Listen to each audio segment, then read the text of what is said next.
예, 반갑습니다. 오늘은 이제 4월 15일 본문 함께 같이 볼 텐데요. 수요일입니다. 창세기 25장 19절부터 34절까지 말씀, 해석 이후의 삶, 해석 이후의 삶이라는 제목으로 말씀 나누도록 하겠습니다. 자, 바로 본문 보도록 하겠습니다.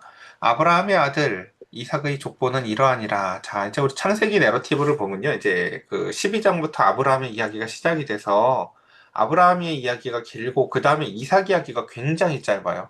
그리고 야곱 이야기가 길게 돼 있거든요. 그러니까 뭐 짧다는 걸 여러 가지로 해석해 볼 수 있겠지만 일단 그러니까 귀하게 읽어야 돼요. 이 이삭 이야기가 짧다.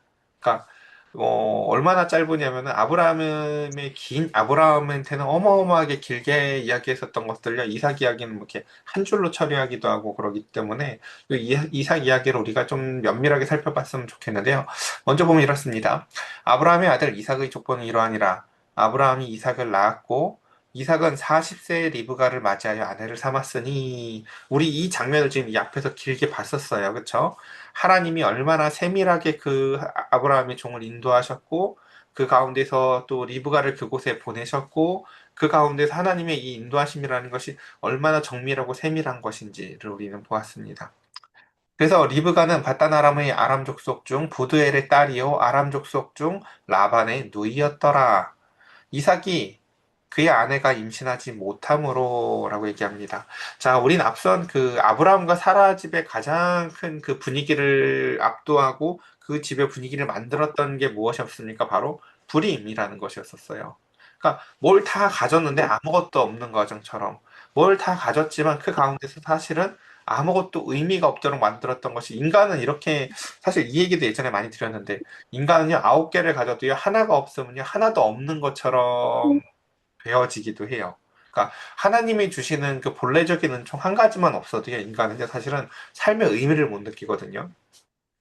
그것처럼 그 가운데서 어린 그 이제 어쨌든 그 아브라함의 가정에 있어서 가장 큰 문제가 바로 그 아이가 없는 문제였는데 이삭 역시도 그 문제를 똑같이 답습하게 되어집니다. 여기서 이제 우리는 한 가지를 고민해보고 생각해봐야 돼요. 하나님이 아브라함한테 뭘 약속해 주셨었죠? 땅과 함께 같이 별같이 많은 자손을 약속해 줬죠. 근데 대체 이놈의 집은 왜 자손을 약속했는데 늘 자손에 문제가 생길까요? 남들은 우리 눈에 보기엔 그렇잖아요. 세상 사람들은 기도도 안 하는 것 같고, 그냥 후딱후딱 다 제때 되면 결혼도 하는 것 같고, 제때 되면 임신도 하는 것 같은데, 하나님의 백성은 심지어 약속까지 받았음에도 불구하고 자녀가 안 생겨요. 그러니까 우리는 이런 것들이, 하나님이 약속하신 것과 함께 같이 이게 모순되는 거 아닌가? 저 사람들은 기도도 하지 않는데 저렇게 일이 풀리는데, 나는 왜 이렇게 힘들게 기도를 하는데도 일이 힘들지? 라는 문제들을 제기하기도 합니다. 자, 근데 거기엔 다 이유가 있습니다. 한번 천천히 볼게요. 이삭이 그의 아내가 임신하지 못하므로 어떻게 해요? 그를 위해서 하나님께 간구라는 것을 합니다. 그러자 하나님이 어떻게 하세요? 여호와께서 그의 간구를 들으셨으므로 그의 아내가 임신하게 만듭니다. 여러분, 그리스도인과 비그리스도인의 차이가 뭔지 아시겠어요? 비그리스도인은요, 그냥 모든 것이 당연한 줄 알고 모든 것이 그저 되어지는 인생을 산다면 하나님의 일반 은총 가운데에서 그것이 어디로부터 오는 것인지 알지 못하고 그냥 누리고 산다면 그리스도인은 그 무엇 하나도 다 하나님 앞에 간구하면서 받는 인생으로 살게 되어지는 것입니다. 왜냐하면 하나님이 우리에게 진짜 주시고 싶으신 것은 그 일반적인 은총이 아니라 그 너머에 하나님과 우리 사이의 관계이기 때문에 그렇습니다. 보면은 근데 이제 이 본문을 여러분 좀 천천히 깊이 묵상하셔야 되는 게 우리가 아이를 갖기 위해서 오래 기다렸다라는 걸 아브라함은요, 창세기 12장부터 20장에 걸쳐서 느껴요. 약속은 했는데 아이가 안 주어지네 하고 우리가 그 아브라함 이야기는 25년에 걸친 이야기를요, 긴 장에 걸쳐서 보지만 이삭은요, 지금 보면 약 20년 가까이 아이가 안 생기는 문제를 달랑 21절 한 절로 처리하는 거예요. 그러니까 이게 우리한테 잘 안 느껴질 수 있어요. 이삭이 아이를 갖기 위해서 얼마나 긴 세월을 기다렸고 하나님한테 간구했으며 이삭만 기도했겠습니까? 리브가도 기도했겠죠. 그 가운데서 이 이삭 부부가 기도한 시간이 얼마나 길었을지에 대한 것들도 우리가 사실 좀 염두를 하셔야 돼요. 그러니까 한 절이지만 시간적으로는 길었다라는 것. 그래서 여기서 이제 히브리어로 불임이 아카르인데요. 간구와 응답이 아타르예요. 그러니까 일부러 음상학적으로 비슷한 단어를 갖다 썼다는 걸 아시겠죠? 하나님의 백성들에게 어떠한 문제, 아카르와 같은 불임의 문제를 하나님은 간과 응답이란 아타르를 통해서 화답하시고 그것을 통해서 결국 얻는 게 뭐예요? 긴밀한 관계라고요. 여러분 그 등산 좋아하시는 우리 진욱 성도님 계시지만 이건 그렇게 생각하셔 보시면 돼요. 어차피 내려올 산을 왜 올라가? 라고 얘기를 했을 때 누군가와 그 산을 올라갔다가 그 산을 내려오면서 얻는 게 뭡니까? 그쵸? 그 과정 가운데서 얻어진 이 사람과의 긴밀한 관계라고요. 똑같은 것을 보고 똑같은 것을 느끼며 그 가운데서 서로 다른 느낌을 갖긴 하지만 그 가운데서 같은 길을 걸었다라는 그 공유적 속성. 하나님은 우리랑요, 그 모든 것들을 함께 같이 공유하기를 원하세요. 너 세상 그 모든 것이 그저 되어지는 줄 아니? 나에게 간구하고 나는 너에게 응답하며 내가 너와 같이 이와 같은 긴밀한 관계 가운데서 삶을 기뻐한다. 주님은 말씀하십니다. 그러니까 하나님이 정말 원하시는 것은요. 그러니까 어린아이처럼 그저 쪼르라는 게 아니에요. 그러니까 이 창세기 25장을 잘못 설교하는 대표적인 예 중에 하나가요. 간구하고 기도해서 받아낸다는 거예요. 아니에요. 왜 이게 아닌지를 뒤에 설명해 볼게요. 간구하고 기도해서 받아낸다. 자, 여러분들 그 좀 이렇게 신앙생활 해보신 분들 알 거예요. 간구하고 기도해서 받아내니까 삶이 끝나던가요? 문제가 해결되던가요? 그렇지 않죠. 뒤에 더 큰 문제들이 기다리고 있어요. 그러니까 우리가 대단히 착각하는 건 늘 그 근시안적으로 하나님 우리 아이 대학만 보내주시면 하나님 취직만 해주시면 하나님 결혼만 문제만 해결해 주시면 하나님 이렇게 기도를 하기 때문이에요. 왜냐하면 우리의 문제는요 단순히 그 하나의 돌멩이가 문 앞에 있는 것이 아니라 사실 전적으로 하나님을 신뢰하지 않으면 갈 수 없는 길이라는 것을 알지 못한다는 것이죠. 그래서 22절 그 아들들이 그 태 속에서 서로 싸우는지라 자 보세요. 그러니까 20년 만에 아이가 생겼거든요. 그래서 사라가 배가 불러와요. 여러분들 이렇게 임신하신 지 오래되셔서 기억 잘 안 나시죠? 임신하면 배가 엄청 부르고 엄청 힘들다고요. 저는 옆에서 이제 제 아내를 통해서 봤지만 시온이가 막달 때쯤 됐을 때는요. 진짜 배로 느껴져요. 손이랑 발이 이렇게 애가 쭉 내미는 게요. 막요. 근데 이게 얼마나 심했는지 그 리브가는요. 둘이 뱃속에서 싸우는 게 느껴졌대요. 그리고 그가 오죽하면 이렇게 얘기를 했다고 하죠. 이럴 경우에 내가 어떡하지? 라고 생각할 정도로 뱃속에서 아주 난리가 아니었대요. 그리고 놀랍게도 여기서 이제 그 문제에 대해서요, 리브가는 이런 생각을 했대요. 왜냐면 20년을 간구해서 갖게 된 자녀라고요. 여러분, 20년을 뭘 간구해 보셨어요? 20년을 기도해 보셨냐고요, 무언가를요. 그렇죠? 20년을 간구해서 그 얻은 자녀가 뱃속에서 그렇게 싸우는 문제를 통해서 리브가는요, 이것을 하나님께 묻겠다라는 생각이 들었다고요. 왜 기도와 간구를 하시는지 알겠어요? 기도하고 간구하는 것의 중요한 목적은 하나님과의 관계지 문제를 해결하는 것이 아니에요, 사실요, 단순히. 그래서 여기서 가장 중요한 것은요, 이와 같은 성품이 그에게 스며들었다는 것이요. 문제가 있을 때 스스로 해결해야지, 그러니까 인간의 지혜라면 하나님께 물어봐야지라는 지혜로운 마음이 있다는 것이에요. 저와 여러분들에게 과연 이 지혜로운 마음이 있는지 꼭 한번 점검해 보시고 우리 그 다음 23절로 넘어가 보겠습니다. 그래서 여호와께서 그에게 이르시되 두 국민이 내 태중에 있구나. 두 민중이 내 복중에서부터 나누이리라. 이 족속이 저 족속보다 강하겠고 큰 자가 어린 자를 섬기리라. 그쵸. 놀랍죠. 하나님은요, 이렇게 기도와 간구에 응답하시는 분이에요. 자녀가 안 생기다가 생긴 문제도 놀랍지만요, 내 앞에 인생에 있는 이 문제에 대해서 해석해 주시는 하나님도 전 참 놀라워요. 하나님, 얘들이 이렇게 난리치는데 이게 무슨 문제입니까? 라고 기도하고 간구할 때 하나님 무엇을 해주세요? 그 문제의 의미를 밝혀주세요. 그건 이런 의미가 있단다. 라고 말이죠. 우리의 인생이 괴로운 것은요, 사실요, 뭘 이렇게 몰라서예요. 사실은요. 이 문제의 의미가 무엇인지를 몰라서라고요. 그래서 간구와 응답으로 얻은 자녀와 그 갈등 역시 간구와 응답으로 또다시 이제 그 의미를 알게 된 리브가. 그리고 그 가운데서 리브가는 그 응답을 듣고 그 하나님의 주권적인 선택과 계획이 단순한 인간적인 질서나 개인의 운명을 넘어서 민족과 역사를 이끄시는 하나님의 주권이라는 것을 느끼게 됩니다. 내가 기도했다고 얻은 게 아니라고요, 여러분. 내가 기도했다고 해서 뭐가 이루어지는 것이 아니라요. 하나님이 미리 계획하셨던 것을 우리에게 주시는 것이라고요. 이 자녀를 나중에 에서랑 이제 야곱이 나왔을 때 내가 20년 기도해가지고 얻은 자녀들이야, 니들. 이렇게 주장할 수 있는 게 아니라요. 20년을 나와 함께 같이 나를 기다리게 하시며 나와 함께 동행하셨던 하나님이 주신 이 자녀들의 운명을 우리는 또다시 기도와 간구를 통해서 배우고 깨달아야 돼요. 그 자유로우신 하나님의 뜻을 따라서 24절. 그 해산의 기한이 찬즉 태에서 쌍둥이가 있었는데 드디어 이제 만삭이 돼서 자녀를 낳을 출산의 날이 왔어요. 먼저 나온 자는요, 붉고 전신이 털울 같아서 이름을 에서라고 했대요. 그리고 뒤에 자는 또 아우가 나오는데 손으로 형의 발꿈치를 잡고 나왔대요. 그의 이름을 야곱이라고 했대요. 그래서 리브가가 그들을 낳을 때에 이삭이 60세였더라라고 얘기를 하죠.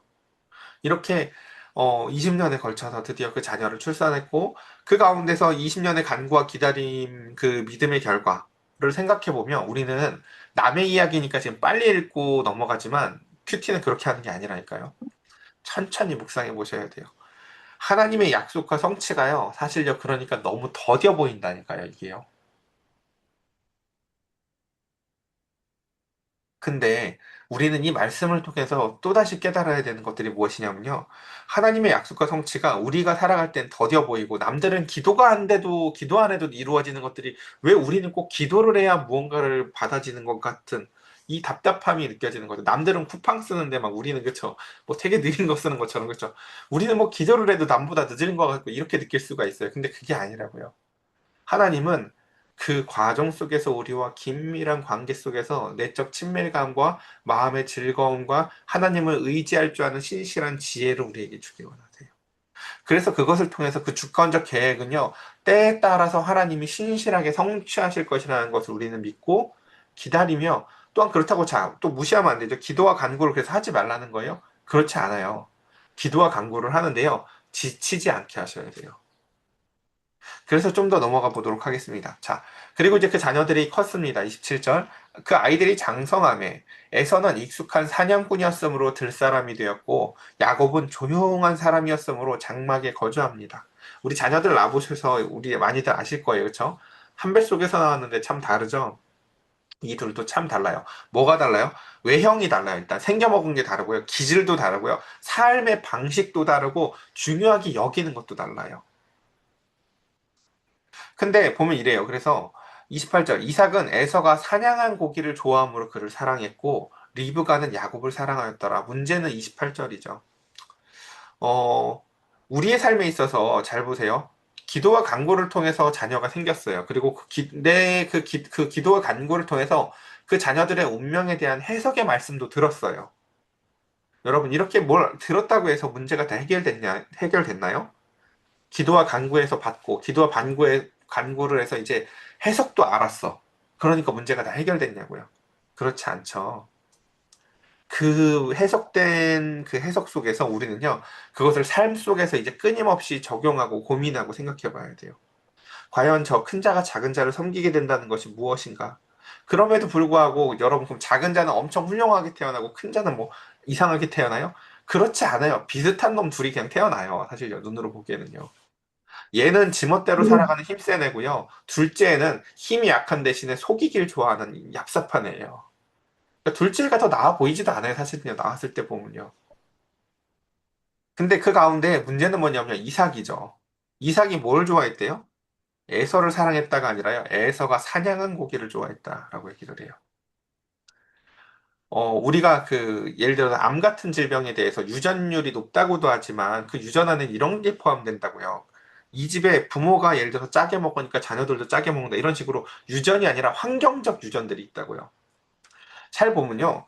사실 이 이삭이 그 고기를 좋아해서 벌어질 일들이 이제 앞으로 있거든요. 이삭이 에서를 사랑하는 게 아니라 에서가 사냥한 고기를 좋아해서 벌어질 일들이 있어요, 앞으로요. 그리고 에서도요, 똑같이 그 가운데에서 그가 팥죽을 좋아하고 음식으로 말미암아 벌어질 또 일들이 있어요. 그러니까 우리는 이런 것들을 유전이라고 하는 것이 아니라 사실은 보고 배운다고 얘기를 해요. 그래서 자녀는 부모의 뒷모습을 보고 배우지 말로 가르쳐 주는 대로 보고 배우지 않는다고요. 엄마가 이러라고 했지? 라고 하는 대로 자녀들이 하지 않고요. 뒤에서 조용한 시간에 엄마가 하는 거 보고 배운다고요, 사실은요. 그것처럼 그 가운데 이삭은 에서가 사냥한 고기를 좋아함으로 그를 사랑하고 리브가는 야곱을 사랑하였더라라고 얘기합니다. 자, 좀 더 봅시다. 그러다 어느 날에 이제 야곱이 죽을 썼어요. 뭐 렌틸콩이든 토마토 스튜든 어떻든 붉은색의 어떤 죽 무언가를 했어요. 근데 이제 이걸 우리나라 말로 번역을 할 때 우리는 그런 음식이 없으니까 이걸 죽 또는 팥죽이라고 번역을 할 뿐이죠. 예. 그래서 에서가 들에서 돌아와서 근데 심히 피곤했대요. 그러니까 사냥이라는 게 그렇잖아요. 농사랑 다르게 농사는 나날이 되어가는 일이지만 사냥은요. 어떤 날은 되지만 안 되는 날이 허다하다고요. 그리고 더 많은 리스크를 끌어안고 더 멀리도 가기도 해요. 그러니까 그가 어느 날 하루는요, 아주 극심하게 자기의 모든 것을 걸고 끝까지 쫓아갔는데 사냥에 실패를 하고 정말 배고픔과 굶주림과 죽을 것 같은 상태에서 집에 돌아오게 되는 한 날이 있었어요. 근데 그날 음. 집에 와보니까 야곱은 어때요? 그런 인생을 살지 않죠. 엄마 옆에서 늘 따뜻한 밥 먹으면서 엄마랑 속닥속닥 얘기하면서 살아요. 근데 야곱에게 이러니까 내가 피곤하니까 그 붉은 것 좀 나에게 먹이라 라고 얘기를 하죠. 그러자 그러므로 에서의 별명이 에돔이라 라고 했는데 야곱은 이런 사람이에요. 어때요? 그 상황을 이용해 먹길 좋아해요. 그러니까 장사꾼 하면 잘했겠죠. 그쵸? 장사가 뭐예요? 쌀 때 샀다 비쌀 때 파는 거잖아요. 그쵸? 막 재워두기도 하고. 예. 이거를 이제 야곱은 늘 엄마 옆에서 엄마하고 내적 친밀감이 쌓아가면서 살아갔지만 자신이 타고난 장자가 아니라는 사실 그리고 그 가운데에 엄마에게 들었을 어떠한 것들에 대한 사모하는 마음들이 있었어요. 그래서 형, 내가 이거 줄 테니까, 그럼 그 장자의 명분은 오늘 나한테 팔아라고 하는 형의 절박한 상황을 이용하는 거죠. 그러니까 이거 여러분, 이거 좋은 모습이 아니에요? 이게 좋은 모습이 아니에요. 그러니까 이걸 또 이렇게 설교하시는 분들이 자꾸 무슨 이렇게 야곱은 영적인 걸 사랑했고 애굽은 영적인 걸 무시했다. 이렇게 얘기하시면 안 된다고요. 영적인 걸 사랑한다라는 것은요, 하나님의 말씀이 이루어질 것을 간구하고 기도하며 기다릴 줄 아는 거예요.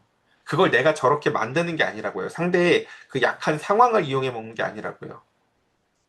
그래서 내게 팔라 에서가 이르되 내가 죽게 되었으니 이 장자의 명분이 내게 무엇이 유익하리요? 라고 얘기를 하죠. 밖에서 실컷 자기의 의대로 사냥을 하다가 실패를 하고 돌아온 에서는요. 집에 돌아와서도 역시나 그 자기의 의대로 사는 것밖에 잘 몰라요. 영적인 것에 대해서 아주 무지해요. 그래서 야곱이 이르되 오늘 내게 맹세하라. 에서가 맹세하고 장자의 명분을 야곱에게 판지라 라고 하면서 아, 에서와 야곱은 이런 차이가 있구나라는 걸 하나 알 수 있죠. 그다음 야곱이 떡과 팥죽을 에서에게 주매 그러면서 이제 여기서 조금 그 영화의 기법으로 따지자면 슬로우를 걸어서요. 천천히 봐야 돼요. 동사가 쭉 이어져서.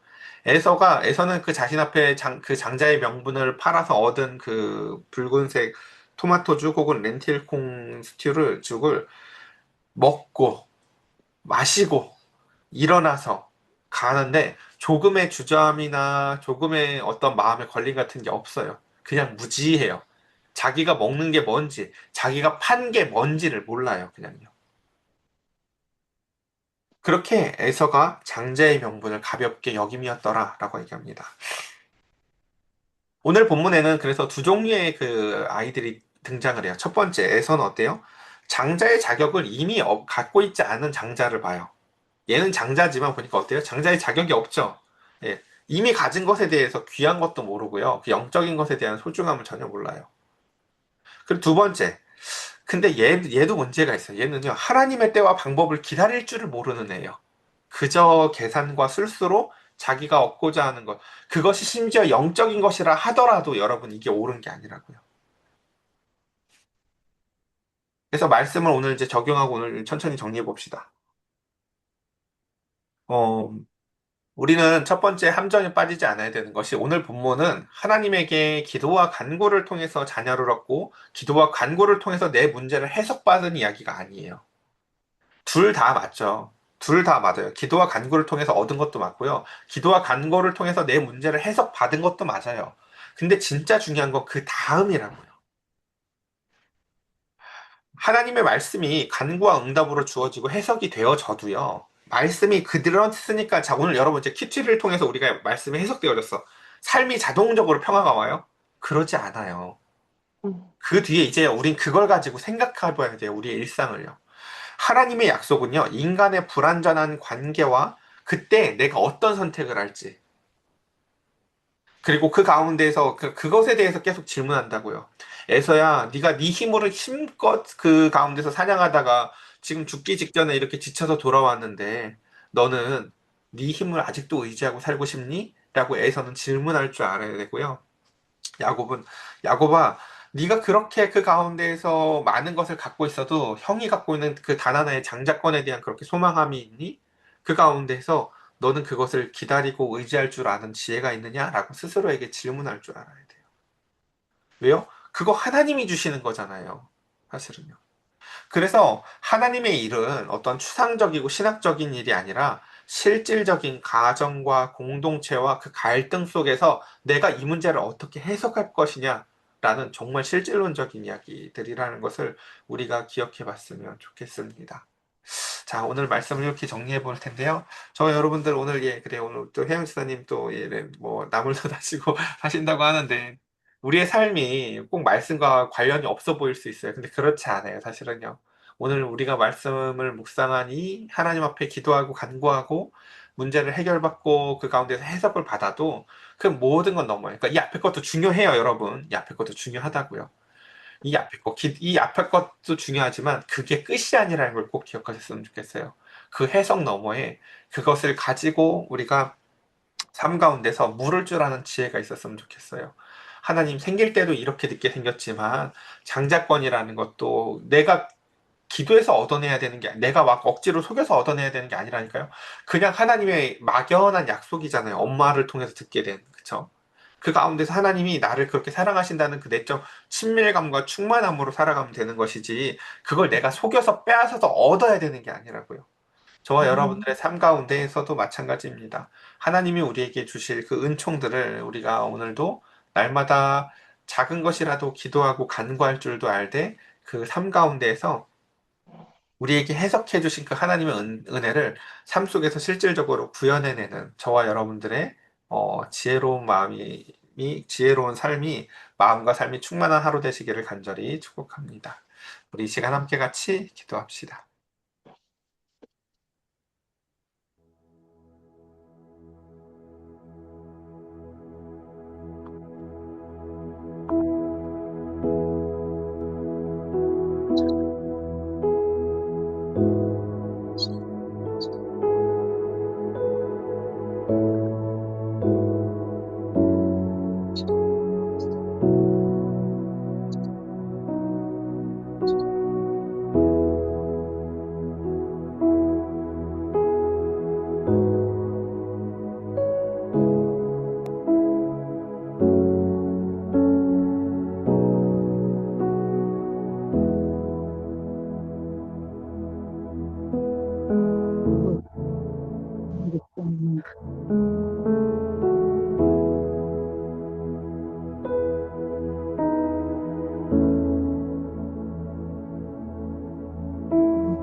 기도드리겠습니다. 하나님, 오늘 우리는 이삭의 이야기를 살펴보았습니다. 그 아브라함과 사라를 통해서 그들의 그 가정에 자녀가 생기지 않는 문제로 얼마나 긴 시간, 또한 나이가 늙고 노쇠한 몸 가운데에서 모든 소망을 다 잃었을 때 하나님이 일하심을 보았습니다. 이삭의 가정에도 또 똑같은 일이 벌어집니다. 그들은 비록 부모처럼 많이 늙진 않았지만 그들에게도 똑같이 또 자녀가 없습니다. 그리고 그들은 약 20년이나 하나님 앞에 기도하며 간구하고 기다립니다. 세상은 기도하지 않아도 다 이루어지는 일과 같은 일들을 우리는 왜 이렇게까지 기도해야 될까 싶지만 하나님은 그 속에서 그들에게 친밀하고 깊은 관계 속에서 그들과 함께 하십니다. 그리고 때가 되어 주님은 드디어 자녀를 주셨습니다. 그러나 그 가운데서 또 그 자녀에게 태중에서부터 문제가 생겼고 주님 앞에 리브가는 또 기도합니다. 주님, 이러면 어떡합니까? 하나님은 또다시 그들에게 기도와 간구에 응답하시며 말씀해 주시고 해석해 주십니다.